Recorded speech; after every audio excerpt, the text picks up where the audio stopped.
All right, in this video, we're going to talk a little bit about how our genes control our proteins, which control our characteristics and make up us.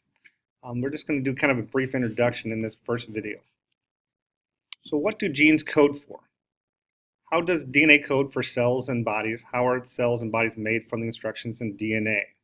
In the last unit, we talked about what does DNA look like? What are the parts of DNA? How is it copied? But now we got to take that genetic information that's in our nucleus and get it to the ribosomes to make the proteins and determine our traits.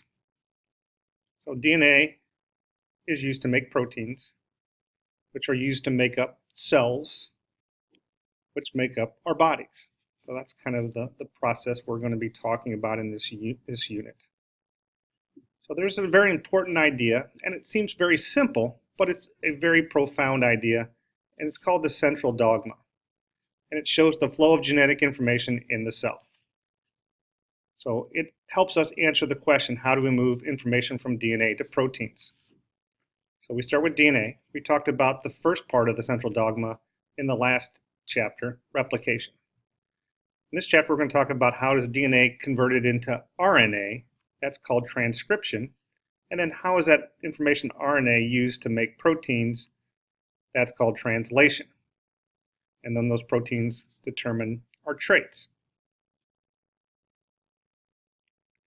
So we learned about metabolism. We learned that there are enzymes that regulate various metabolic processes. And if we're missing enzymes or if the enzymes don't work properly, it causes various diseases. And those enzymes are proteins. So how does that help us understand how our DNA controls our traits? Well, if you're missing an enzyme, you get some sort of disease usually. So inheritance of metabolic diseases suggests that genes code for enzymes. Each disease, which is a type of phenotype, is caused by a non-functioning gene product. So a couple examples in humans are things like Tay-Sachs, PKU, and albinism. So Beadle and Tatum came up with what we call the one gene, one enzyme hypothesis. And this was a huge idea where we talked about, how genes make proteins, enzymes being an example. And we've modified this idea a little bit. One gene codes for one polypeptide, which is part of a protein. And we'll talk later about why that's an important differentiation. So here's the experiment that they ran. They used a type of fungus called Neurospora. They grew some of the wild type, the normal, non-mutant forms of Neurospora. They reproduced asexually by making spores. They exposed those spores to UV light to cause mutations in their DNA. They grew them on complete media, so they had all the nutrients they needed, create some new spores.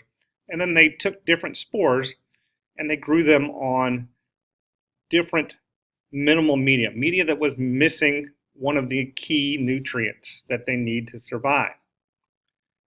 So here's kind of the flow here of this process. And what they found was that in this particular one that they grew, it didn't grow, or it grew on the middle media that was supplemented with arginine. So they needed that particular amino acid. The other ones they could still make on their own. So that identified the mutation. The mutation was in the gene that helps the cell make arginine. So remember, DNA is stored in the nucleus, and it's a huge molecule. But we don't need to take and make every protein in every cell all the time. And getting the DNA out of the nucleus would be a nearly impossible task. So we've got to do something to get the message from the nucleus to the ribosomes, which is where the proteins are made.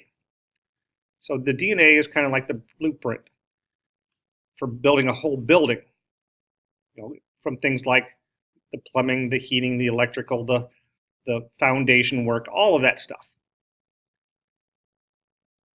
The messenger RNA is kind of like the parts of that blueprint to build a certain part, like the electrical wiring diagram or the plumbing diagrams or whatever. So to build those parts of the building, you need only those parts of the blueprint. And so we can take smaller bits of the big blueprint document, the DNA, make an RNA copy of it called messenger RNA, which is going to carry the DNA message to the ribosome. That's called transcription, and that occurs in the nucleus. That smaller messenger RNA molecule can leave the nucleus, go out into the cytoplasm to the ribosomes, which are where the proteins are going to be assembled through translation. And then those proteins, again, are going to determine a particular trait.